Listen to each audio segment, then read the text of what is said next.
The audition hall buzzed with excitement as hundreds of hopeful contestants waited for their chance to shine on America's Got Talent. Camera crews rushed back and forth, capturing nervous smiles, last-minute rehearsals, and tearful pep talks.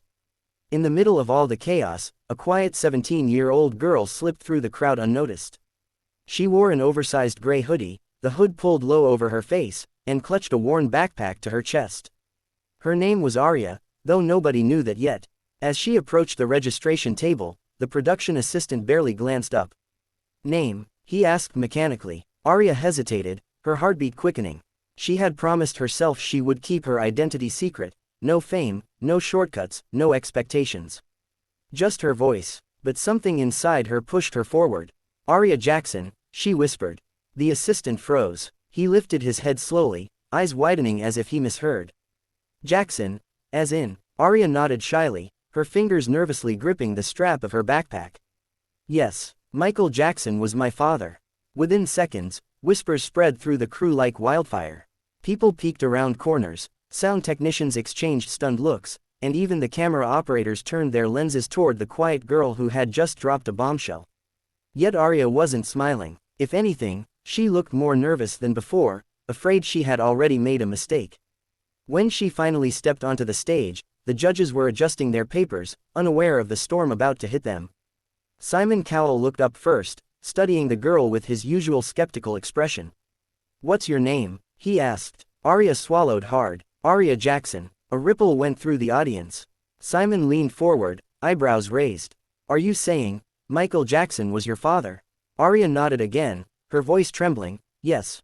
But today, I want to be judged for who I am." The entire room fell silent. The real audition had just begun. The stage lights dimmed to a soft blue as Arya took her position in front of the microphone. Her hands trembled visibly, and she kept her eyes glued to the floor as though afraid to meet the stares of thousands of people watching her.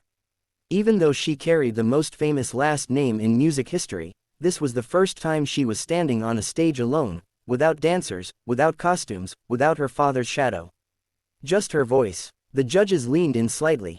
Simon rested his chin on his hand, studying her carefully. Sophia and Heidi exchanged curious glances. Howie offered a small, encouraging nod from the far end of the panel. A gentle instrumental began, soft strings, a distant piano. It was "Heal the World," but slowed down, stripped of all production. A raw, acoustic version no one had heard before.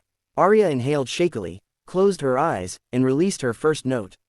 The sound that came out was so delicate it felt like a whisper floating through the air, yet it carried a haunting purity that silenced the entire arena instantly. People stopped mid-cheer. Some stopped breathing for a moment. The echo of her voice filled every corner of the theater with something familiar, something almost spiritual. It wasn't that she sounded like Michael Jackson. It was deeper than that. She carried the emotion, the same heartbreak and hope that Michael once delivered on stage. Her tone had that unmistakable softness, the slight cry at the edge of every word, the subtle vibrato that made even the simplest lyric feel powerful. Camera operators leaned closer. Crew members stepped out from behind curtains. The audience was frozen in awe. Simon Cowell's eyes widened, his skeptical expression melting into astonishment. Arya wasn't just Michael's daughter, she was a once-in-a-generation voice. And this was only the beginning. As Arya moved deeper into the song, her confidence began to grow. Her voice, fragile at first, now carried a soaring warmth that wrapped around every person in the auditorium. Each lyric floated across the room with the purity and vulnerability of someone who wasn't just singing, she was remembering. The moment she reached the emotional bridge, she did something unexpected. Instead of following the original melody, she shifted into a soft, trembling cry, an improvisation so raw and heartfelt that it felt like it came from a memory buried deep within her soul. That vocal cry, it was unmistakable. It was the same heart-aching tone Michael Jackson used in his quietest, most emotional songs. A woman in the audience clasped her hands over her mouth. A man in the back wiped tears before they even fell. Even seasoned producers stared at each other, stunned speechless. Simon Cowell, known for his unshakable composure, leaned forward abruptly. At first, he simply watched, eyes narrowed, lips parted in awe. But then something shifted in him. His face softened, his eyes glistened. He blinked rapidly, trying to control the emotion rising inside. When Arya delivered the line, "Make a little space, to make a better place," her voice cracked in the most beautiful way, gentle, intimate, almost pleading. That was it. Simon's breath hitched. His hand slowly rose to cover his mouth. His eyes filled completely. He wasn't just impressed, he was overwhelmed. I feel like, he's here again, he whispered under his breath, barely audible, but caught by a nearby camera. The judges next to him turned in shock. Simon never cried. A tear slipped down his cheek. Then another. The entire arena had seen Simon Cowell emotional before, but never like this. This wasn't a reaction to talent alone. This was grief, nostalgia, admiration, and pure astonishment melting together on live television. On stage, Arya kept singing, unaware that she had just touched the one man who was known for being untouchable. As Arya held the final note, her voice drifting into a soft, trembling fade, the entire theater remained frozen. There was no cheering, no applause, just stunned silence. It was as if the entire world forgot how to breathe for a moment. Then, suddenly, the audience erupted. People leapt from their seats.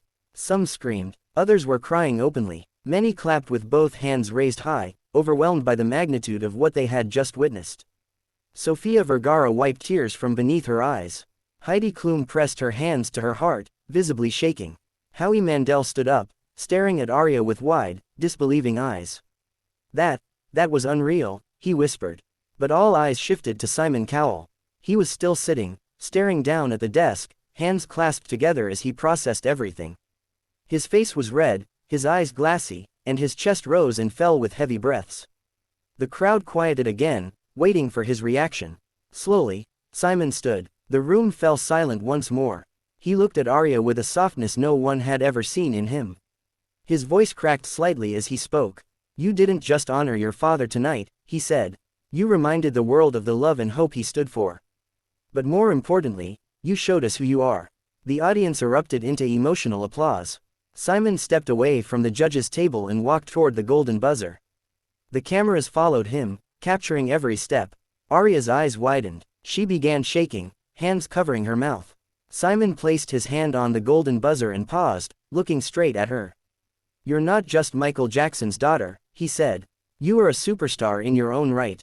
He slammed the golden buzzer. A deafening boom echoed through the auditorium. Golden confetti exploded from the ceiling, raining down over Arya like a shimmering waterfall. She fell to her knees, sobbing into her hands as the music swelled. The judges ran onto the stage to hug her. Audience members filmed, screamed, cried, some even dropping their phones in disbelief. It was the kind of moment that instantly becomes legend. A moment destined to be replayed millions of times across the world. And Arya Jackson had just become the most unforgettable AGT audition in history. Backstage was pure chaos, camera crews scrambling, producers wiping their eyes, contestants cheering her name, but Arya barely heard any of it. She stood there, covered in gold confetti, breathing in short, trembling bursts as she tried to process what had just happened. Moments earlier, she had sung on a stage she never thought she deserved. Now, she had the entire world behind her. A producer approached her gently. Arya, that was history, he whispered, still overwhelmed. She tried to smile, but instead another tear rolled down her cheek. Suddenly, her trembling hand reached inside her worn backpack, the same one she had held so tightly earlier.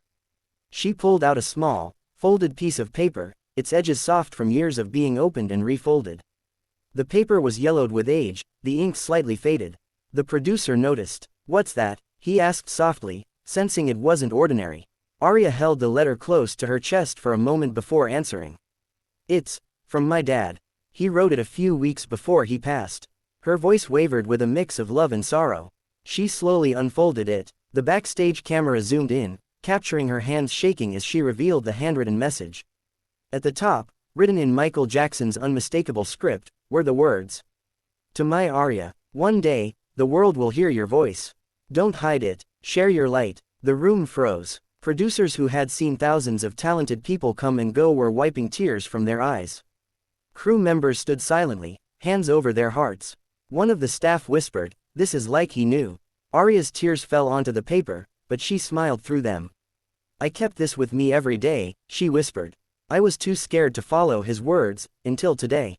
The camera slowly pulled back, capturing Arya standing in a soft halo of backstage light, gold confetti still shimmering in her hair, holding her father's final message against her heart. It was more than an audition. It was a promise fulfilled. A legacy continued. A voice reborn. And at that moment, the world understood. Aria Jackson wasn't just a contestant. She was a chapter in a story that had never truly ended.